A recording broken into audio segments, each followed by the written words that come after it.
By now, we've looked at some of the causes of the Industrial Revolution and a few of the immediate effects, like the rise of factories.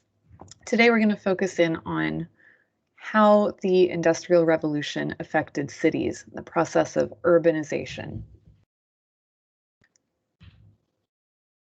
I'm going to start by reading from a source from one of my favorite historians named Eugen Weber from one of his lecture series called The Western Tradition. He writes, in 1800, about 10% of Europeans lived in cities, so before the Industrial Revolution. By 1900, after the Industrial Revolution, about 40% of them lived there. In 1800, there were 17 cities in Europe with a population over 100,000 people. By 1900, there were 100 such cities. Big cities were extraordinary, fascinating, or terrifying examples of the possibilities of the age, of our dreams, of our nightmares. Cities, of course, are the home of civilization. From the ancient worlds, they have been so. And even the word civilization proves it.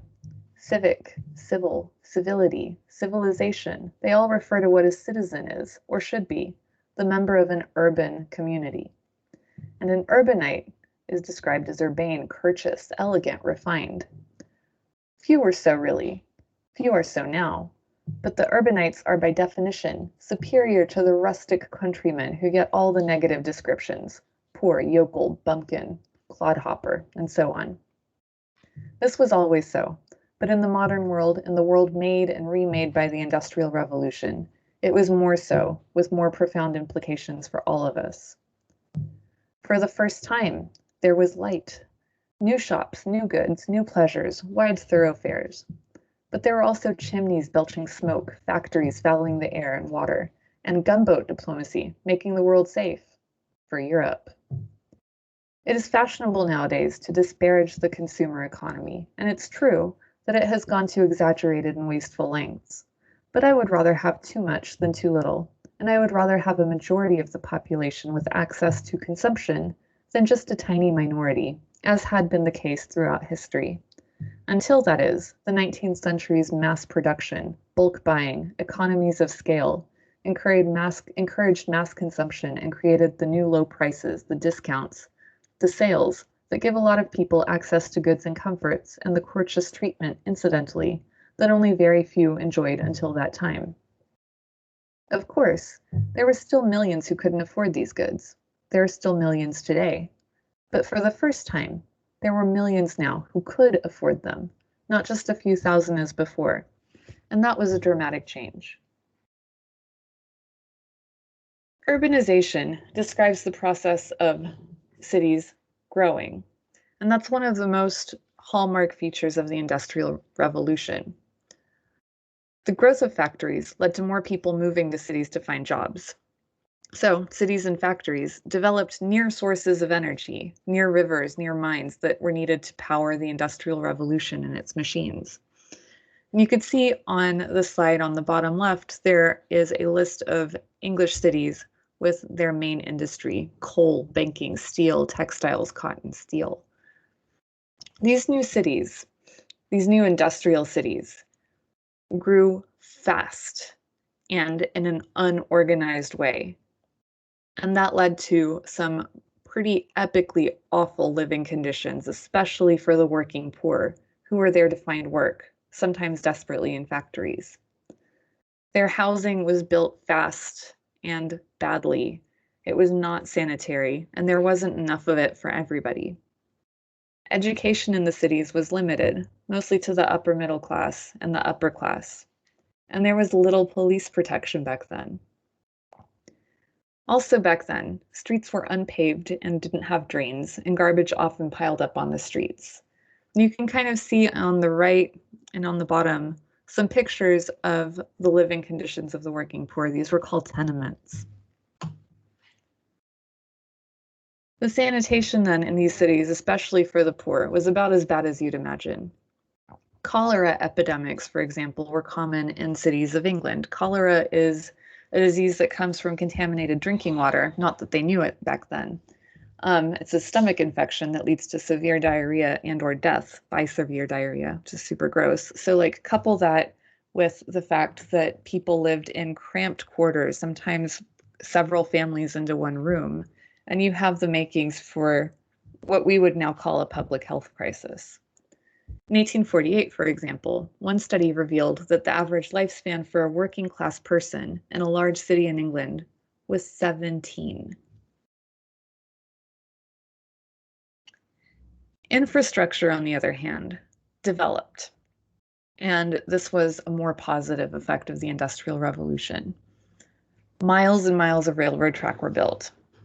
And to speed communication even further, the telegraph made it possible to send messages to people without even connecting physically between them.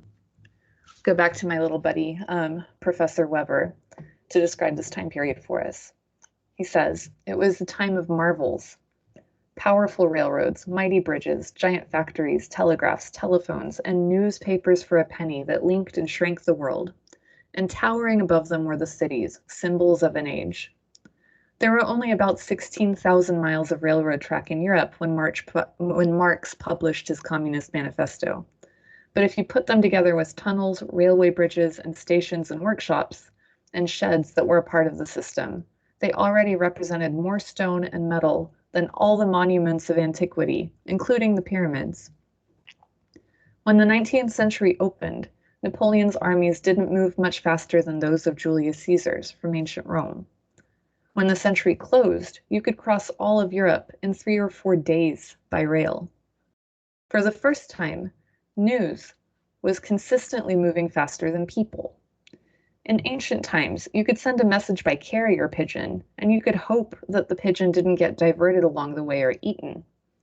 In the time of the Three Musketeers, so the age of absolutism, you could send a message by courier who might cover as much as 60 miles a day, as long as he wasn't held up by bad weather or by robbers. By the time of the French Revolution, you could send a message by telegraph, provided the message was simple and the weather was clear. But by the 1870s, a telegram could reach around the world in a few hours, and by 1900, radio messages could move over oceans in a flash. So things were changing. Among the things that were changing too were social classes. The social hierarchy specifically shifted in the industrial age in the cities. And new social classes began to emerge. At the very top, the Industrial Revolution created tremendous wealth. And so you had an upper class of traditional landowners and aristocrats, people who had always been wealthy because they owned things and they didn't have to work. And now we could add to them factory owners and capitalists. There was an upper middle class, who Marx would later call the bourgeois, of doctors, lawyers, factory owners, highly educated professionals, who were rich, but who also worked. And in this time period, they were becoming increasingly politically active. There was a lower middle class of small shop owners, artisans, tool makers, printers, and factory managers, who are now receiving an education, becoming increasingly informed because of the speed that news could travel now, and therefore newly politically active. And at the very bottom, you had the masses of working class, who Marx called the proletariat, factory workers, unskilled wage labor. These were the masses that were not educated. Their jobs were not secure because it was unskilled work that could be replaced super easily. And largely they were impoverished. Although they had some political strength in numbers, and that there were so many of them, they couldn't completely be ignored. Individually, they were powerless and without hope of social mobility. And the thing about the Industrial Revolution this time was that you could see class really clearly on the city streets because all of these groups of people were sharing the same space, the same cities. And this was new. So you could see on the left of the slide, for example, the working class in various states of poverty. Notice that the children themselves work. On the bottom right of the slide, you'll see the middle class looked clearly better off. Those children looked clearly better taken care of, better fed, better rested, better clothes. They're cleaner. They're even wearing white. And on the top right, you have the upper class of capitalists who are having a grand old time with all of the money that they're making from what they own. Notice the children in the top hats, that's what they dressed like to go to school. Compare that to the children on the left of the screen. Notice that on the top right, those women are wearing incredibly white clothes in dirty cities. Consider how much wealth it took to walk around like that.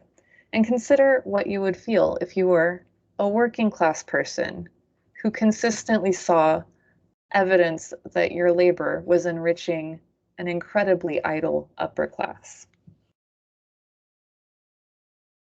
Power dynamics, therefore, were changing because the cities were changing, as inequality became starkly visible. This was a slow process, but it was important. With the masses, the huge numbers of average people concentrated in the cities, living in close proximity to the wealthy and the political elites, and each other, the working poor gradually gained a certain amount of political power. Not much, but a little. Because one, they were gradually becoming better informed about politics just by living in the cities themselves. And two, they could organize in huge numbers and protest. And remember, this is during a time when Europe had recent experience of revolutions and was kind of afraid of reliving the same drama. So, in a new way, the masses, the poor, the masses of poor people, became a political force of a sort. Political leaders could not afford to ignore them entirely. It's easier to ignore a poor person in the countryside on his own, because if that poor person gets angry with the government, it doesn't affect much. In a city, though, things can change pretty fast. And so we come to the first of two slides for notes. So please pause slide here and get down the following information. Urbanization refers to the growth of cities, the movement of people to cities. And industrialization caused this in a couple of ways. First, industrialization led to population growth. Improvements in agriculture, because of mechanization, meant fewer famines, more food, and the lower infant mortality rates, so more people survived. As factory work expanded and the factory system developed, more people transitioned from farming full-time to factory work and migrated to cities to find jobs. Migration to cities, plus a higher population, therefore led to dramatically higher population density in cities, so way more people concentrated together in a smaller space. So that's how the Industrial Revolution affected demographics in cities. In terms of infrastructure, inventions like the railroads and telegraphs made it easier to communicate with distant or remote areas and less expensive to transport goods. And finally, in terms of social class, which refers to the division of groups of people based on income or wealth or power, social hierarchy in other words, greater, more visible inequality, especially between the industrial working class and the capitalist class that grew rich off their working labor, was new, and it would have some pretty big effects. On the next slide, there is a copy of the industrial social hierarchy that I also want you to get in your notes. But first, pause here and get this information down.